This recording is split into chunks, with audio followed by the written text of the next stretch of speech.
Hi friends, எல்லாருக்கும் வணக்கம். எல்லோரும் எப்படி இருக்கீங்க? நல்லா இருக்கீங்களா? நாங்களும் நல்லாயிருக்கோம். இன்றைக்கி நம்ம சேனலில் என்ன வீடியோ பார்க்க போகிறோம்னு பார்த்தீங்கன்னா, சண்டே விலாக் தான் நம்ம வந்து பார்க்க போகிறோம்.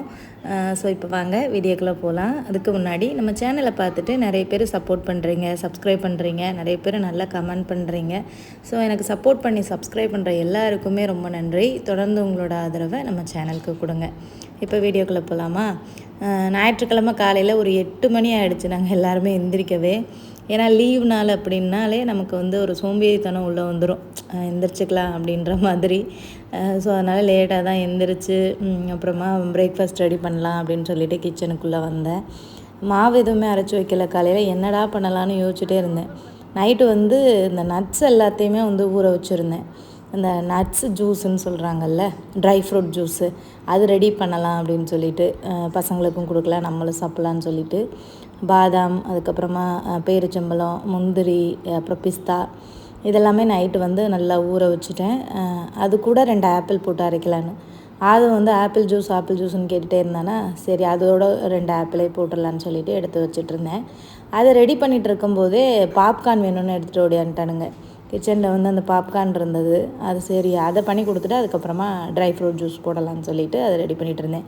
ஏன்னா லேட்டாக எழுந்திரிச்சனால பசங்களுக்கும் பசிக்க ஆரம்பிச்சிருச்சு. நார்மலாக வந்து ஏதாச்சும் ஒரு இட்லி மாவு ஏதாவது இருக்கும், ஆனால் நான் எதுவும் அன்றைக்கி ரெடி பண்ணல, மறந்துட்டேன். அப்புறமா சரி இதை ரெடி பண்ணி கொடுத்தோன்னா சாப்பிட்டுட்ருப்பாங்க அப்படின்றனால பாப்கார்ன் ரெடி பண்ணலான்னு சொல்லிவிட்டு ரெடி பண்ணிகிட்டு இருந்தோம். பாப்கார்னை எப்படி பண்ணுவேன்னா, பட்டர், அதுக்கப்புறமா கொஞ்சம் எண்ணெய் வந்து ஊற்றுவேன். பட்டர் மட்டுமே போட்டும் பண்ணலாம். ஆனால் பட்டர் மட்டும் போட்டோன்னா அந்த கருப்பாக ஆயிடுது ரொம்ப. அது பாப்கார்ன் வந்து பொரிஞ்சு வரும்போது அது கூட கொஞ்சம் வந்து எண்ணெயும் நம்ம சேர்த்துக்கிட்டோன்னா அந்த மாதிரி கருப்பாக வர்றதில்ல. ஸோ அதனால் வந்து அதை ஃபாலோ பண்ணிகிட்ருக்கேன். ஃபஸ்ட்டெல்லாம் வெறும் பட்டர் மட்டும் போட்டு தான் பண்ணுவேன். இப்போ வந்து கொஞ்சம் எண்ணெயும் சேர்த்துக்கிட்டேன். அது கூட உப்பு, கொஞ்சமாக மஞ்சள் பொடி, உப்பு வந்து தேவையான அளவு போட்டுக்கணும். போட்டு அதை அப்படியே எண்ணெயிலே வந்து மிக்ஸ் பண்ணி விட்டோன்னா அந்த உப்பு மஞ்சள் பொடியும் நல்லா மிக்ஸ் ஆயிரும் ஆயிலோட. அதுக்கப்புறமா நம்ம எடுத்து வச்சுருக்க பாப்கார்னை அது கூட சேர்த்துக்க வேண்டியதான். எங்கள் ப்ரூனேயில் வந்து பார்த்திங்கன்னா ஒரு ஒரு பாப்கார்ன் வாங்கினோன்னா ஒரு $1.50 சொல்லுவாங்க. நம்ம ஊர் காசுக்கு வந்து பார்த்திங்கன்னா $1 ஒரு 90 பக்கம் வரும். ஸோ ஆனால் நம்ம வீட்டிலே பண்ணோன்னு வைங்களேன், இந்த பாப்கார்னோட ஒரு பாக்கெட்டு பண்ணுற பாப்கார்னோட பாக்கெட் வந்து ஒரு $2 வரும் ஒரு பேக்கெட்டே. ஸோ அதை வச்சு நம்ம ஒரு மாதம் வரை சாப்பிட்லாம், அந்தளவுக்கு நிறையா இருக்கும். ஸோ அதனால் ஆரம்பத்துலலாம் பசங்களுக்கு கடையில் தான் வாங்கி கொடுப்போம் $1. 2 வாங்கினா தான் அதுவுமே பத்தும், கொஞ்சமாக தான் இருக்கும். அதனால் இனிமேல் நம்ம வீட்டிலே பண்ணிடலாம் அப்படின்னு சொல்லிட்டு அதிலேருந்து நான் வாங்குறதில்ல, கடையில் வீட்டிலே வாங்கி பண்ணிடுறது. நான் வந்து அதை பண்ணிகிட்டு இருக்கும்போது முகில வந்து தூக்கி வச்சுக்கலையாம். அதனால ஒரே அழுக, அந்த சைடு போய் கோச்சிக்கிட்டு அதுக்கப்புறமா போய் தூக்கிட்டு வந்தேன். அடுப்பு பக்கத்தில் குழந்தைங்கள தூக்கி வச்சுட்டு நம்ம பண்ணிகிட்ருக்க முடியாது, ஏதாவது அவங்க மேலே பட்டுருச்சுன்னா என்ன பண்ணுறது அப்படின்றனால நான் இறக்கி விட்ருவேன். அதுக்கப்புறம் ஃபுல்லாக அது வந்து பாப்கார்ன் வந்து நல்லா சூப்பராக அது வெடித்து வந்துருச்சு. அவ்வளோ ஒரு சந்தோஷம் அது அப்படி வரையில் இந்த பசங்களுக்கு. அதுக்கப்புறமா எடுத்துடணும் டக்குன்னு நல்லா பொரிஞ்சதுக்கப்புறமா, இல்லைன்னா ரொம்ப நேரம் வச்சோம்னாலும் அது கரிஞ்சு போயிடும். ஸோ சூப்பராக வந்திருந்தது. அது நல்லா அந்த பட்டர்லாம் போடவும் நல்ல ஃப்ளேவராக இருந்தது. இதிலே வந்து ஸ்வீட் சிரப்பெல்லாம் போட்டு ஸ்வீட் மாதிரியும் பண்ணுவாங்க, அதுவுமே நல்லாயிருக்கும். நான் வந்து நார்மலாக தான் பண்ணியிருந்தேன். இன்னொரு நாள் நம்ம வந்து ஸ்வீட்டெல்லாம் போட்டு பண்ணுவோம். நல்ல நிறையாவும் வந்துருந்துச்சு. ஒரு சின்ன குட்டி கப்பில் தான் நான் போட்டிருந்தேன். ஸோ இதுதான் கடையில் வாங்கினோன்னா நமக்கு விலை கூட, நம்ம வீட்டிலே பண்ணோன்னா நம்ம நல்லா திருப்தியாகவும் சாப்பிட்லாம். ஸோ சூப்பராக வந்து பாப்கார்ன் ரெடி ஆகிடுச்சு. ஸோ அதை வந்து கொடுத்தோன்னே உட்காந்து நல்லா சாப்பிட ஆரம்பிச்சிட்டாங்க அளவு முகிலும். முன்னாடியெல்லாம் அடிக்கடி பண்ணி கொடுப்பேன். இப்போ ஊருக்கு போனனால பிரேக் ஆகிடுச்சு. ஸோ அவங்க ஞாபகம் வச்சு கரெக்டாக எடுத்துகிட்டு வந்து அம்மா பண்ணி கொடுங்க அப்படின்னு சொல்லி கேட்டாங்க. நானும் சாப்பிட்டு பார்த்தேன், நல்லா இருந்தது. சின்ன பிள்ளைலாம் பார்த்திங்கன்னா அந்த ஊரில் வந்து விற்றுட்டு வருவாங்க, அந்த ஹிந்திக்காரங்கள்லாம் இருக்காங்கள்ல, அவங்க தான் விற்றுட்டு வருவாங்க இந்த சோளப்பொரியை. அந்த லிட்டர் வச்சு இது பண்ணுவாங்க, 1 லிட்டர், 1/2 லிட்டர் அந்த மாதிரி. அப்போ ₹5 1/2 லிட்டர் அப்படின்னா ₹5, 1 லிட்டர்னால் ₹10 அந்த மாதிரி இருக்கும். நல்லா ஒரு சாக்கு, ஊதா கலரில் ஒரு சாக்கு இருக்கும், அதில் போட்டு கொட்டி கொண்டு வருவாங்க, தொல்லை போட்டு. ஸோ அதெல்லாம் ஞாபகம் வரும் இந்த மாதிரி பாப்கார்ன் நம்ம செஞ்சு இது பண்ணையில். அவங்க வந்து இந்த வெள்ளையாக தான் கொண்டு வருவாங்க, இந்த மாதிரி மசாலா உப்பெல்லாம் போட மாட்டாங்க, சப்புன்னு தான் இருக்கும். இருந்தாலும் சின்ன பிள்ளைல அது நமக்கு ரொம்ப ஆசையாக இருக்கும் சாப்பிட்றதுக்கு, வாங்கி சாப்பிட்ருக்கோம். ஸோ அதுக்கப்புறம் கொஞ்சமாக பாப்கார்னை ஒரு டப்பாவில் போட்டு எடுத்து வச்சேன். ஏன்னா எல்லாத்தையும் சாப்பிட மாட்டாங்க, அது அப்படியே காற்றுல வச்சு ஒரு மாதிரி பதத்து போயிடும். ஏன்னா கிளைமேட்டும் கொஞ்சம் வந்து மழை பெய்கிற மாதிரி தானே இருக்குது, அதனால் கொஞ்சம் எடுத்து வச்சேன். அப்புறமா அவங்களுக்கு வேணும்னா கொடுத்துக்கலாம் அப்படின்னு சொல்லிட்டு. அப்புறம் கையோடு அந்த பாப்கார்ன் ரெடி பண்ண பாத்திரத்தையும் வந்து கழுவி வச்சுட்டேன். ஏன்னா அது ஃபுல்லாக அந்த பட்டரு எண்ணெய் அதெல்லாம் சேர்த்து பிசு பிசுன்னு இருக்கும். அதை அப்படியே போட்டோம்னா பாத்திரம் நிறைய சேர்ந்துடும். ஸோ கையோடு அதை வந்து கழுவிடலாம். இந்த பாத்திரம் ரொம்ப அகலமாக இருக்கிறனால நமக்கு வந்து இந்த மாதிரி பாப்கார்னு, அதுக்கப்புறமா அந்த தம் பிரியாணி அந்த மாதிரிலாம் பண்ணும்போது ரொம்ப ஈஸியாக இருக்கும். நமக்கு வந்து நல்லா கரண்டியை வச்சு மிக்ஸ் பண்ணும்போது ரொம்ப ஈஸியாக இருக்கும் இந்த பாத்திரம் இங்கே நம்ம ப்ரூனேயில் வந்து தான் வாங்கினேன். ஒரு ஆஃபர் போட்டிருந்தாங்க, $5 சொல்லிட்டு பாத்திரம். ஸோ அப்போ வந்து நான் போயிட்டு இது மாதிரி ஒரு 2 பாத்திரம் வாங்கி வச்சேன். அது ஸ்டெயின்லெஸ் ஸ்டீல்லையே இருந்தனால ரொம்ப எனக்கு யூஸ்ஃபுல்லாக இருந்தது. ஸோ கையோடு அந்த பாத்திரத்தையே கழுவிட்டு நெக்ஸ்ட்டு வந்து அந்த ட்ரை ஃப்ரூட் ஜூஸ் வந்து போடலான்னு ரெடி பண்ணிகிட்ருக்கேன். ஆப்பிளை வந்து தோலை மட்டும் எடுத்துட்டு அதை அந்த பாதாமை வந்து எப்போவுமே வந்து அந்த ஸ்கின்னை வந்து ரிமூவ் பண்ணணும்னு சொல்கிறாங்க. ஊற வச்சு சாப்பிடும்போது பாதாமை வந்து ரிமூவ் பண்ணிடணும். ஸோ எடுத்துட்டு அந்த தண்ணியவும் சேர்க்குறதுனால சேர்க்கலாம், இல்லைன்னா விட்டுட்டு அந்த தண்ணிக்கு பதிலாக நார்மல் தண்ணி கூட சேர்த்து அரைச்சிக்கலாம், இல்லைனா பால் கூட சேர்த்து அரைச்சிக்கலாம். நான் பால் வந்து சேர்க்கலை, ஆப்பிளையும் போட்டுட்டு கொஞ்சமாக தண்ணி மட்டும்தான் ஊற்றி வந்து அரைச்சேன். வெயிட் கெயின் பண்ணணும்னு நினைக்கிறவங்க பால் ஊற்றி குடிக்கலாம். வெயிட் கெயின் வேணாம், வெயிட் லாஸ் தான் வேணும் அப்படின்றவங்க சும்மா தண்ணி ஊற்றி அரைச்சிக்கலாம். ஸோ அப்படியே தண்ணி ஊற்றிட்டு நல்லா மிக்சியில் போட்டு நல்லா ஃபைன் பேஸ்ட்டாக வந்து அரைச்சிடணும். ஊற வச்சு நம்ம பண்ணும்போது நமக்கு நல்லாவே அரைஞ்சி வரும், நார்மலாக ட்ரையாக பண்ணும்போது.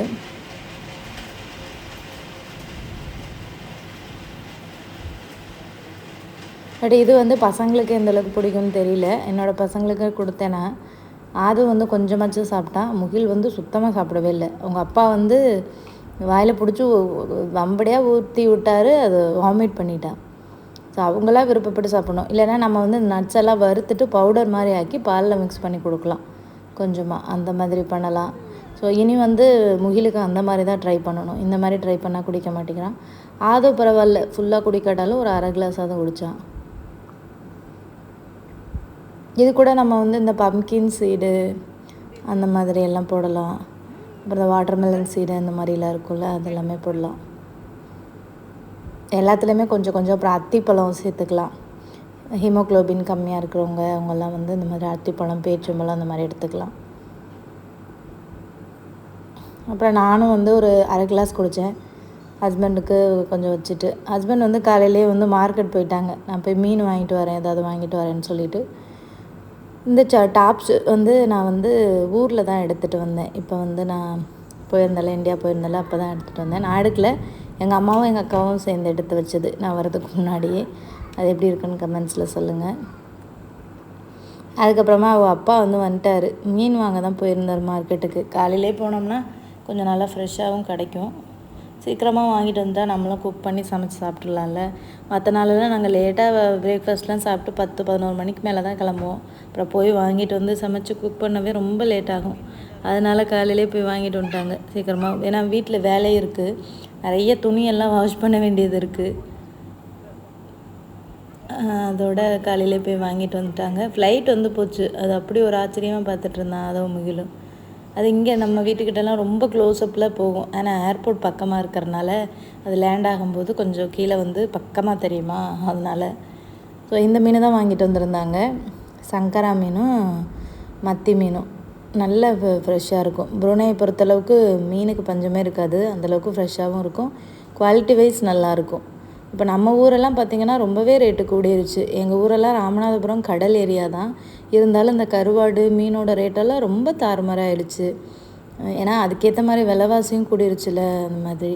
ஆனால் அந்த கடற்கரை ஓரங்களில் மீன் பிடிக்கிற இடத்துல போய் வாங்கினோம்னா கொஞ்சம் கம்மி, வாங்கிட்டு வந்து விற்கிறவங்க தான் ரொம்ப அதிகமாக விற்கிறாங்க.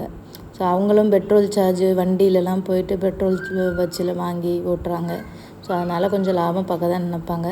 பட் அப்படி கூட காசு வாங்கினாலுமே கொஞ்சம் ஃப்ரெஷ் மீனாக கொடுத்தா நல்லாயிருக்கும். ஆனால் எல்லாமே ரொம்ப நொந்து போன மீனாக தான் வந்து கொண்டுகிட்டே வராங்க. எங்கள் ஊர்லலாம் முன்னாடியெல்லாம் அப்படி கிடைக்கும் மீன் ஃப்ரெஷ்ஷாக. ஆனால் இப்போ வந்து டோட்டலாக அது எல்லாமே மாறிடுச்சு. நல்ல நல்ல மீன்களெல்லாம் பார்த்திங்கன்னா எக்ஸ்போர்ட் பண்ணிடுறாங்க. ஸோ கொஞ்சம் இதான மீன்களை மட்டும்தான் இந்த மாதிரி ஊருக்குள்ளெல்லாம் சேல் பண்ணுறாங்க. ஸோ அதுக்கப்புறமா மீனை வந்து நல்லா கழுவிட்டு கட் பண்ண ஆரம்பிச்சிட்டேன். சங்கரா மீனை வந்து குழம்பு வச்சுட்டு மத்தி மீனை வந்து இதில் ஓவனில் வச்சு ஃப்ரை பண்ணிடலாம் அப்படின்ட்டு தான். எண்ணெய் ஊற்றி நிறையா ஃப்ரை பண்ண வேணாம் அப்படின்னாங்க ஹஸ்பண்ட்.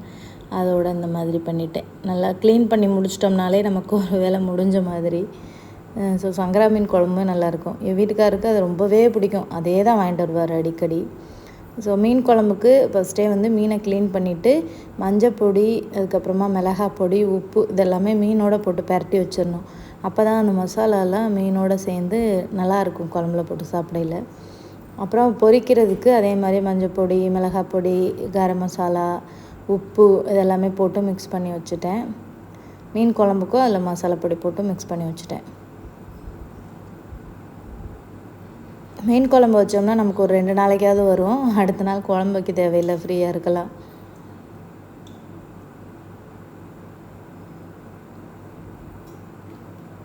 இதை மீனை பொரிக்கிறதுக்கு வந்து ஒரு 10 நிமிஷம் ஊறினா போதும். நம்ம அப்படியே எடுத்து ஓவனில் வந்து போட்டுடலாம்.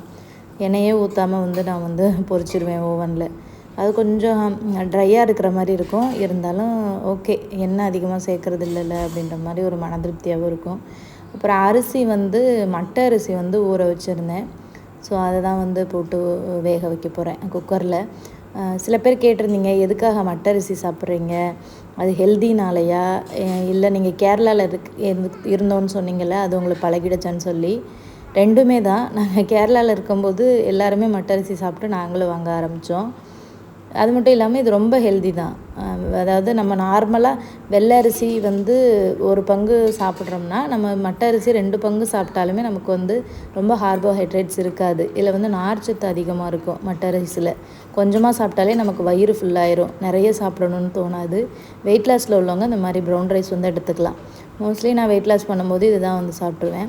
ஸோ அதை தான் உப்பு போட்டு குக்கரில் வச்சுட்டு வடிச்சிருவேன். நான் அப்படியே ரெகுலராக என்னோடய வீடியோஸ் பார்க்குறவங்களுக்கு தெரியும் நான் எப்படி குக் பண்ணுவேன்றது. கூட தண்ணி வச்சுட்டு அப்படியே வடிச்சிட வேண்டியதுதான்.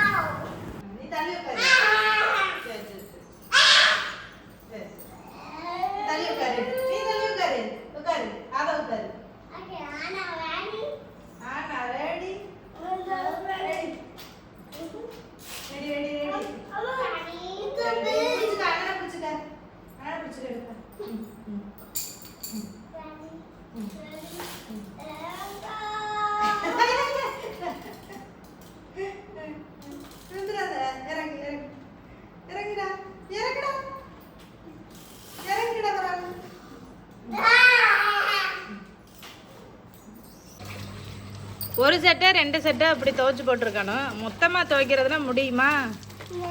எத்தனை சட்டை? 7-8 சட்டைக்கிட்ட வச்சுருப்பிய போல். பேண்ட்டு ஒரு 7-8 ஒரே நாளில் துவைக்க முடியுமா? அதுவும் வெயில் போட்டு வெளுத்து வாங்கிட்டு இருக்கு.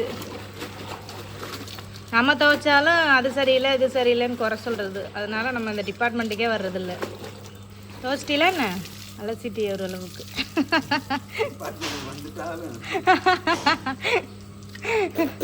அதனால அவரோட டிபார்ட்மெண்ட்டுக்குள்ளே நான் என்ட்ரே ஆகுறது இல்லை ஃப்ரெண்ட்ஸ்.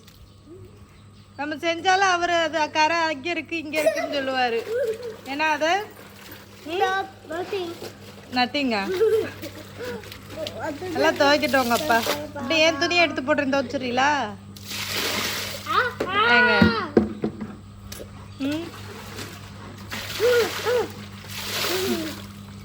என்னால் துவைச்சிட்டாரு பாவம். சரி, நீங்கள் துவைச்சிட்டு வாங்க, நான் சமைச்சு வைக்கிறேன். ஒரு 10 நிமிஷமாக நான் வந்து மசாலாவில் மீனை வந்து ஊற வச்சுட்டேன். அதுக்கப்புறமா ஓவனை வந்து அதுக்கு முன்னாடி ப்ரீ ஹீட் பண்ணி வச்சுருந்தேன். ஒரு 10 நிமிஷத்தில் அதுவும் நல்லா வந்து ஹீட் ஆயிரும். ஸோ அதுக்கப்புறமா அந்த ட்ரேயில் வந்து அந்த அலுமினியம் ஃபாயில் வந்து போட்டுட்டு மீனை வந்து அது கூட எடுத்து வச்சிடணும். நல்லா மசாலா வந்து அதில் நல்லா பரட்டி வச்சுட்டு ஒரு அரை மணி நேரமாக தான் ஆகும் இந்த ஓவனில். ஒரு சில ஓவனில் 10-20 நிமிஷத்துலேயே வந்து நல்லா குக் ஆயிரும். என்கிட்ட இருக்கிற இந்த ஓவன் வந்து இப்படி ஒரு அரை மணி நேரமாக தான் ஆகும். ஸோ அதனால் வந்துட்டு நம்ம வந்து குழம்பு வைக்கிற வரைக்கும் அது கரெக்டாக இருக்கும். அது வாட்டில் குக் ஆகிட்டு இருக்கட்டும், நம்ம அந்த சைடு குழம்பு வைக்க ஸ்டார்ட் பண்ணிடலாம். இப்போ குழம்பு வைக்கிறதுக்கு ஒரு பாத்திரத்தை அடுப்பில் வச்சு சூடு பண்ணியாச்சு. மீன் குழம்புக்கு எப்போவுமே வந்து நல்லெண்ணெய் யூஸ் பண்ணும்போது குழம்பு நல்லா சூப்பராக மணமாக இருக்கும். எண்ணெய் ஊற்றிட்டு சூடானதுக்கப்புறமா 1 ஸ்பூன் வெந்தயம், 1 ஸ்பூன் சோம்பு. எங்கள் ஊர் சைடெல்லாம் இந்த மாதிரி தான் மீன் குழம்பு வைப்போம். அதுவும் எங்கள் அம்மா வந்து அரைச்சி வீட்டு மசாலா கொடுத்து விட்ருக்காங்க. ஸோ சூப்பராக இருக்குது. அதனால் தேங்காய் போட வேண்டிய அவசியம் இல்லை. நானாக இங்கே கடை மசாலா வாங்கி போட்டோன்னா தேங்காய்லாம் போட்டு வைப்பேன். அப்போ தான் கொஞ்சம் டேஸ்ட் இருக்கும். ஸோ வீட்டு மசாலான்றனால தேங்காய் யூஸ் பண்ணுறதில்ல. வெங்காயம் பூண்டு கருவேப்பிலெலாம் போட்டு பொரிய விட்டுட்டு புளி தண்ணி எடுத்து வச்சுருந்தேன். அதில் கொஞ்சம் மஞ்சள் பொடி, காரத்துக்கு ஏற்ற மாதிரி மிளகாய் பொடி, இது வந்து மல்லிப்பொடி வந்து சேர்த்துக்கலாம். போட்டு அதை நல்லா கையால் வந்து மிக்ஸ் பண்ணணும். நம்ம கையால் மிக்ஸ் பண்ணி வைக்கும்போது தான் மீன் குழம்பு நல்லாயிருக்கும் அப்படின்னு சொல்லுவாங்க. அது கூட ஒரு 2 பழுத்த தக்காளி வந்து சேர்த்துக்கலாம். சேர்த்துட்டு இது கூட நான் வந்து முருங்கைக்காய் போட்டு தான் வந்து பண்ண போகிறேன். ஏன்னா ஊர்லேருந்து கொண்டு வந்த முருங்கைக்காய் வந்து இருந்தது. ஸோ மீன் குழம்புல நாங்கள் முருங்கைக்காய் போடுவோம், வெண்டைக்காய் போடுவோம், சில பேர் கத்தரிக்காய்லாம் போடுவாங்க, நல்லாயிருக்கும். ஸோ நல்லா வந்து கையை வச்சு நல்லா கரைச்சி விட்டுட்டு அது கூட முருங்கைக்காயை வந்து போட்டுட்டு நம்ம தாளித்து வச்சுருக்கோம்ல அதில் வந்து அப்படியே ஊற்றிட வேண்டியதுதான். இது வந்து ரொம்ப சிம்பிளான மீன் குழம்பு, ஈஸியாக பண்ணிடலாம். காய்கறியெல்லாம் போட்டு வதக்கலாம் தேவையில்லை. தக்காளி வதக்கிற வரைக்கும் வெயிட் பண்ணலாம் தேவையில்லை. அப்படியே கரைச்சமா தாளித்து கொட்டினோமா அப்படின்ற மாதிரி போயிடும். அப்புறம் தேவையான அளவுக்கு உப்பு போட்டுட்டு அதை அப்படியே வந்து மூடி வச்சிடலாம். அதுக்கு இடையில் வந்து அடுத்த நாள் காலையில் பிரேக்ஃபாஸ்ட்டுக்கு கம்பு தோசைக்கு வந்து மாவு ஊற வச்சிடலான்னு சொல்லிட்டு ரெடி பண்ணிகிட்ருக்கேன். ஏன்னா இட்லி மாவு ஏதாச்சும் ஒன்று இருந்தால் தாங்க காலையில் நமக்கு வந்து ஒரு டென்ஷனே இல்லாமல் ஏதாவது ஒன்று பண்ணி ஸ்கூலுக்கு அனுப்ப வேண்டியதாக இருக்கும். இல்லைனா என்ன பண்ணுறதுனே யோசிக்கிறதே பெரும் வேலையாக இருக்கும். மாவு இருந்துச்சுன்னா தோசையா இட்லியா ஏதாவது ஒன்று பண்ணி கொடுத்து அனுப்பி விட்டுடலாம். ஸோ அதுக்காக வந்துட்டு கம்பு தோசைக்கு தான் மாவு ஊற வைக்கிறதுக்கு எடுத்துகிட்ருக்கேன். கம்பு தோசைக்கு நான் எப்படி மெஷர்மெண்ட் போடுவேன்னா, 1 கப்பு அரிசி, எந்த அரிசி வேணாலும் எடுத்துக்கலாம். பொன்னி அரிசி, புழுங்கல் அரிசி, நார்மல் பாஸ்மதி ரைஸ் எது வேணாலும், 1 கப்பு கம்பு, அதுக்கப்புறமா 1/4 கப்பு உளுந்து, 1 டேபிள் ஸ்பூன் வெந்தயம், அவ்வளோதான். இதை அப்படியே அலசிட்டு ஒரு 6 மணி நேரம் ஊற வச்சுட்டு கிரைண்டரில் போட்டு அரைச்சிட வேண்டியதுதான். சரி நம்ம ஈவினிங் போல் இந்த வேலையை பார்த்துக்கலாம் அப்படின்னு சொல்லிட்டு நான் வந்து அதை ஊற வச்சுட்டேன்.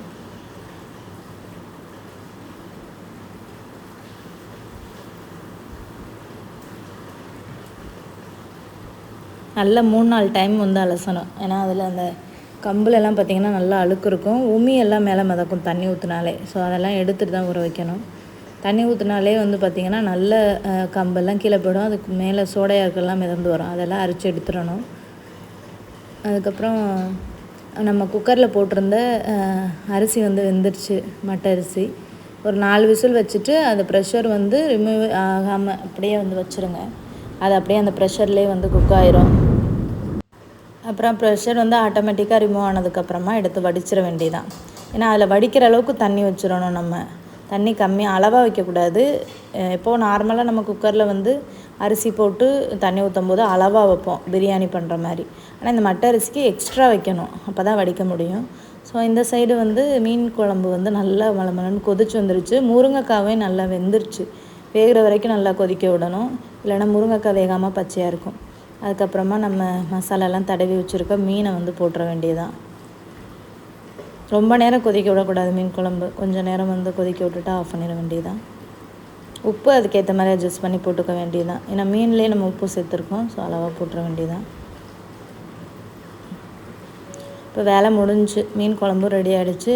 நமக்கு வந்து கீழே ஓவனில் வச்ச மீனும் வந்து பொரிஞ்சிருக்கும். ஃபைனலாக கொஞ்சம் கருவேப்பிலை இல்லைன்னா கொத்தமல்லி தூவி அரைக்கிற வேண்டியதான் மீன் குழம்பு. மீன் வந்து பாருங்கள் நல்லா வெந்து வந்துச்சு, உடையவே இல்லை. உடையிறதுக்கு முன்னாடி மீன் குழம்பு இறக்கிடலாம். அப்புறம் கோதுமை ரொட்டி பண்ணலாம் அப்படின்னு சொல்லிட்டு எடுத்துகிட்டு இருந்தேன். ஆதவ தான் வந்து கோதுமை மாவு எடுத்து சப்பாத்தி கேட்டுட்டு இருந்தான். இனிமேல் மாவை தேய்ச்சி எங்கிட்ட உருட்டிகிட்டு இருக்க, நம்ம ரொட்டி செய்யலாம்னு சொல்லிட்டு கோதுமை மாவு, சின்ன வெங்காயம் கொஞ்சம் கட் பண்ணி போட்டிருக்கேன், உப்பு, கருவேப்பிலை, காரத்துக்கு ஒரே ஒரு காஞ்ச மிளகாய், அது மட்டும் போட்டுட்டு நல்லா மிக்ஸ் பண்ணிவிட்டு தேவையான அளவுக்கு தண்ணி ஊற்றி கொஞ்சம் சப்பாத்தி மாவு அளவுக்கு பிசையாமல் கொஞ்சம் இலக்கமாக பிசைஞ்சுக்கணும். இப்போ தான் ரொட்டி தட்டுறதுக்கு நமக்கு ஈஸியாக வரும். இது நல்லாயிருக்கு. இந்த ரொட்டி எனக்கு ரொம்பவே பிடிக்கும். வெயிட் லாஸ் பண்ணும்போது சோறுக்கு பதிலாக அதிகமாக இந்த ரொட்டி தான் நான் சாப்பிடுவேன். டேஸ்ட் வைஸ் சூப்பராக இருக்கும். கொஞ்சமாக எண்ணெய் ஊற்றி நம்ம 2 பக்கமும் நல்லா சுட்டு எடுத்தோம்னா கொஞ்சம் நேரம் நல்லா வேக விடணும். ஏன்னா கொஞ்சம் முந்தையாக வந்து தட்டணுன்னா வேகிறதுக்கு டைம் ஆகும். கையில் தண்ணி தொட்டுக்கிட்டு அப்படியே தட்டி தட்டி விட்டோம்னா ஈஸியாக நம்ம வந்து கொஞ்சம் லேசாக தட்டிடலாம். ரொம்ப லேசாக தட்ட முடியாது, லைட்டாக முந்தையாக தான் வரும் ரொட்டின்றனால. ஸோ 2 பக்கமும் நல்லா வேக வச்சு எடுத்துக்கிட்டேன். அது வந்து மீனுமே வந்து நல்லா ஃப்ரை ஆயிடுச்சு. அதையும் ஓவனில் இருந்து அப்படியே எடுத்துடலாம்.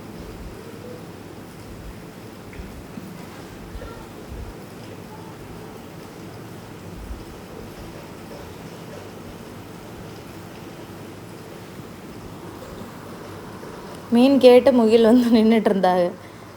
பொரிச்ச மீன்னா உட்காந்து அந்த ஃபஸ்ட்டு அந்த மீனோட வாழை சாப்பிட்டுட்ருப்பான். ஸோ அதுக்காண்டி அப்புறம் அவனுக்கு எடுத்து கொடுத்துட்டு பேலன்ஸ் ஒரு ரொட்டியெல்லாம் நான் தட்டிகிட்டு இருந்தேன். ஒரு 2 ரொட்டி பக்கம் வர்ற மாதிரி தான் நான் வந்து பண்ணியிருந்தேன். ரொட்டி தட்டின உடனே உட்காந்து சாப்பிட ஆரம்பிச்சிட்டோம்.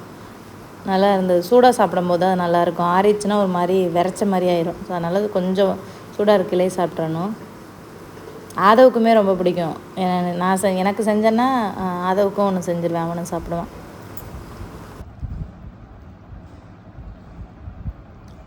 முகிலே, பொரிச்ச மீன் அவ்வளோ பிடிச்சிருக்கா? மீனை சாப்பிட்றது இல்லை, அந்த வாழை தான் சாப்பிட்றது. காரமாக இருந்தாலும் விட்டு வைக்கலையே தலைவர். சாப்பிட்ருக்காளே அதை சாப்பிட்லையா? Roti too spicy.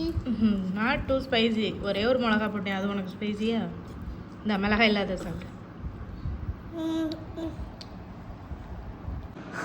அதாவது சாப்பிட்லாமா? சாடு. என்ன சாப்பாடு? சோறு,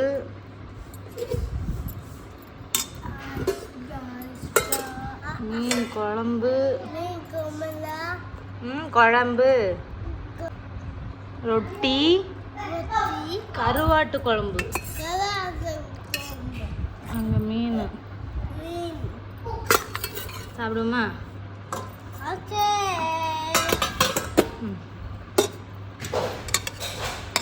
அப்புறம் எல்லாமே ரெடி பண்ணிவிட்டு எல்லோரும் உட்காந்து சாப்பிட ஆரம்பித்தாச்சு. மட்டை அரிசி சோறு, மீன் குழம்பு, சூப்பர் காம்பினேஷன். மட்டை அரிசி சாப்பாடுக்கு வந்து இந்த மாதிரி கருவாட்டு குழம்பு, மீன் குழம்பு, கறி குழம்பு இதெல்லாமே ரொம்ப சூப்பராக இருக்கும். வெஜிடேரியனுக்குமே சாம்பாருக்கெலாம் நல்லா தான் இருக்கும். பட் ரசம் அந்த மாதிரி இதுக்கெலாம் நல்லா இருக்காது அந்தளவுக்கு. இந்த மாதிரி நான்வெஜ் ஐட்டங்களுக்கு இந்த சாப்பாடு வந்து நல்லாயிருக்கும். வீடியோவில் கொஞ்சம் இறைச்சலாக சத்தம் கேட்டுச்சுன்னா அது வந்து பார்த்திங்கன்னா இங்கே புருனையில் மழை பெஞ்சிட்ருக்கு. ஸோ அதனால் நான் வீடியோ ரெக்கார்ட் பண்ணும்போது அப்படியே மழை பெய்கிற சத்தமும் ரெக்கார்ட் ஆகிட்ருக்கும். ஸோ அது உங்களுக்கு டிஸ்டர்பன்ஸாக இருக்கும்னு நினைக்கிறேன், அட்ஜஸ்ட் பண்ணிக்கோங்க. அதுக்கப்புறம் எல்லாருமே உட்காந்து நல்லா சாப்பிட்டு முடிச்சிட்டோம். ஒரு 2 மணி ஆகிடுச்சு சாப்பிட முடிக்கவே. அதுக்கப்புறம் கொஞ்சம் ரெஸ்ட் எடுத்துகிட்டு ஈவினிங் போல் வெளியில் பசங்களோட கொஞ்சம் வாக்கிங் போயிட்டு அப்படியே விளையாட விட்டுட்டு இருந்தேன். வா வா.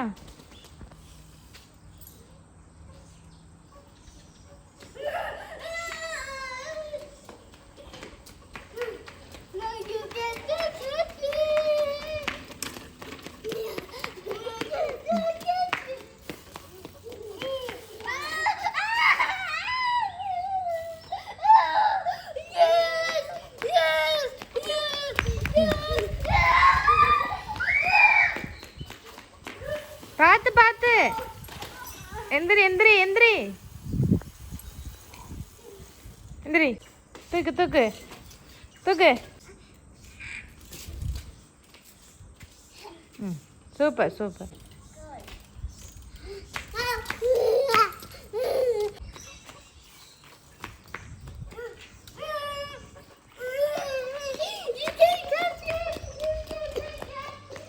இப்படி தாங்க எங்களுக்கு நேற்று சண்டே வந்து போச்சு. உங்களுக்கு எப்படி போச்சுன்றதை கமெண்ட்டில் சொல்லுங்கள். இதோட இந்த வீடியோ வந்து கம்ப்ளீட் ஆகுது. நம்ம இன்னொரு இன்ட்ரெஸ்டிங்கான வீடியோவில் சந்திக்கலாம். அது வரைக்கும் பாய்.